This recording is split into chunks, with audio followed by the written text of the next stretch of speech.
मुझे याद है दिल्ली में जब आपसे मैं बात कर रहा था तो आपने कहा था कि सरकार और संगठन की तरफ से जो जिम्मेदारी दी जाएगी उसको पूरा करूंगी।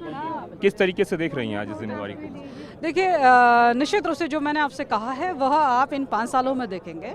हमारी सरकार सबका साथ, सबका विश्वास, सबका प्रयास इस दिशा में आगे बढ़ेगी। हमारी सरकार युवा मुख्यमंत्री होने के नाते युवाओं को लेकर और महिलाओं को लेकर जो है काम करेगी, क्योंकि महिलाओं ने आपके बारे में बहुत अच्छा प्रतिभाग किया और भारतीय जनता पार्टी को बड़ा आशीर्वाद दिया है। तो ये 5 साल का कार्यकाल इनको समर्पित रहेगा और उत्तराखंड का चहुमुखी विकास करना ये हमारा ध्येय रहेगा। फिर से मंत्री बनी है तो ऐसे में जिम्मेवारी ज़्यादा हो गई है? देखिए, मैं अपने केंद्रीय नेतृत्व का धन्यवाद करती हूँ कि मुझे पुनः महिलाओं के प्रतीक के रूप में मुझे पुनः जिम्मेदारी दी है और निश्चित रूप से जो दायित्व दिया जाएगा उसके अनुसार अपने दायित्व का पूरी जिम्मेदारी के साथ निर्वहन करूंगे। सर, सबसे पहले तो बधाई हो आपको। और किस तरीके से देखते हैं इस बार जो आपको कैबिनेट बर्थ दिया गया है उसको? जी, कैबिनेट बर्थ जो आपको दिया गया है उसको किस तरीके से देखते हैं सर आप? जिम्मेदारियां हैं राज्य के लोगों की अपेक्षाओं को पूरा करने की, क्योंकि पिछली बार भी हम लोगों की जब सरकार बनी थी तो जिस तरह प्रचंड बहुमत मिला, प्रचंड बहुमत के बाद सारे मिथक को तोड़ों को दोबारा प्रचंड बहुमत देने से जिम्मेदारियां पिछली बार से ज़्यादा हुई हैं। आपकी अपनी भी कोई चॉइस है? हालांकि एग्रीकल्चर में आपने काफ़ी काम किया था। देखिए, निश्चित रूप से कृषि में जितने सुधार हम लोगों ने किए हैं और 5 वर्षों के अंदर जिस तरह से एक बहुत बड़ा हम लोगों ने परिवर्तन एग्रीकल्चर और हॉर्टिकल्चर सेक्टर में लाए। इसके अलावा क्योंकि पढ़ाई से भी मैं इंजीनियरिंग भी है, इलेक्ट्रिकल, तो मैं चाहता हूँ चाहे वो भी हो, और पर्यटन की क्षेत्र में बहुत संभावनाएं हैं। किस तरह इनको धरातल पर उतार करके लोगों की अपेक्षाओं को पूरा करके नौजवानों को रोजगार दिया जाए, ये सभी चीज़ मेरे उसमें हॉबी में है। धन सिंह रावत जी, सबसे पहले तो बधाई हो आपको। आप फिर से मंत्री पद की शपथ लिया है अभी आपने। किस तरह की प्राथमिकताएं रहेंगी इस बार आपकी?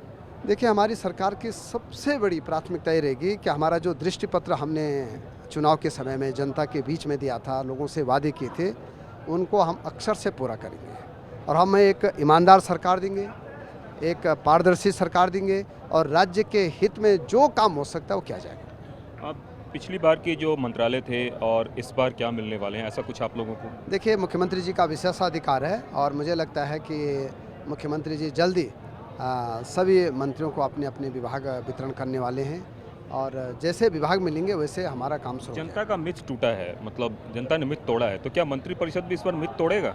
निश्चित रूप से मैंने आपको पहले कहा कि हम एक ईमानदार सरकार देंगे, जनता के हित में वो निर्णय करेंगे जो जनता चाहती है। हमारे साथ गणेश जोशी जी मौजूद हैं। गणेश जी, पिछली बार भी आपको जिम्मेवारी दी गई थी, वक्त कम था, इस बार तो आपके पास वक्त भी काफ़ी है।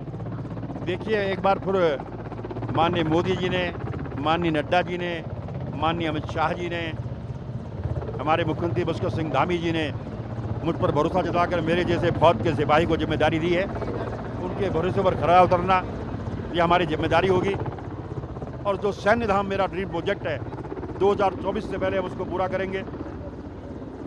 साथ ही जिन अपेक्षाओं के साथ पूर्ण बहुमत मिला है, जनता ने जो अपेक्षाएं हमसे रखी है, अपेक्षाओं को पूरा हम करेंगे, ये जनता को हम भरोसा दिलाते हैं।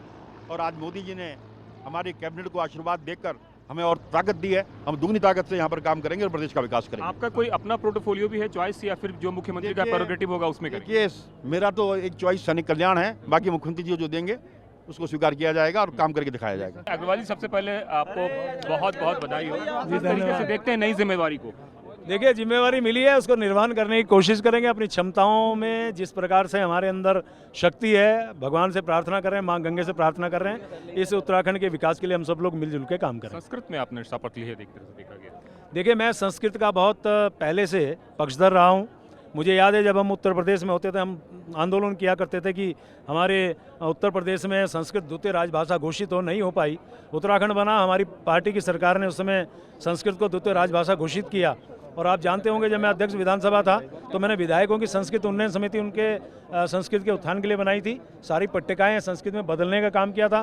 पहला विधायक था जब पिछली बार मैंने संस्कृत में शपथ ली थी।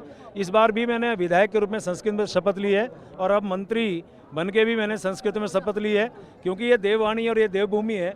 हम सब लोग मिलकर इस देववाणी को, ये जो सभी भाषाओं की जननी संस्कृत है, इसके उत्थान के लिए और इसके प्रचार प्रसार के लिए हम लोग। उत्तराखंड का उत्थान कब तक हो पाएगा? कोई फाइनल डेडलाइन रखा है आप लोगों ने? इसके लिए कोई नहीं दे सकता, लेकिन हम प्रयास करेंगे।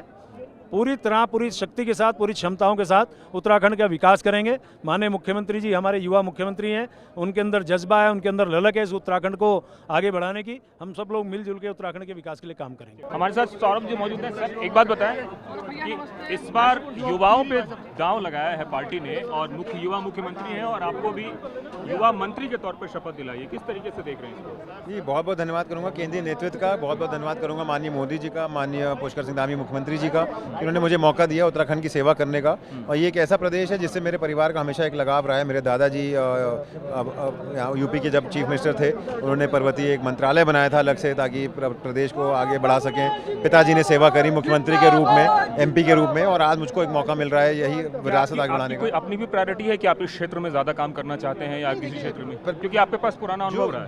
जो प्रायोरिटी है वो सबसे बड़ी ये है कि युवाओं को रोजगार, पलायन को रोकना और पहाड़ पर्वतीय क्षेत्रों का विकास करना, ये हमारी प्रायोरिटी होगी। इसी भावना के साथ ये प्रदेश बना था कि यूपी से अलग हुआ था कि हमारे पर्वतीय क्षेत्र विकसित होंगे, और ये सरकार, मुझे उम्मीद है कि इन 5 सालों में आपको ये तीनों भावनाएं पूर्ण होते हुए दिखेंगे। कहा जा रहा है कि उत्तम प्रदेश बनाने की कोशिश है, आने वाले उत्तम प्रदेश बनाने की कोशिश है, तो ये मोदी जी का सपना है कि आने वाला दशक उत्तराखंड का है, और मोदी जी पे आपने देखा पूरे देश को विश्वास है, उत्तराखंड की जनता ने उन पर विश्वास जताया है, और मैं आपको आपके द्वारा माध्यम से जनता को विश्वास दिला रहा हूँ कि मोदी जी का सपना ये भारतीय जनता पार्टी की सरकार इन 5 सालों में पूरा करके दिखाएगी। कैमरामैन गजेंद्र के साथ कुमार कुंदन, TV9।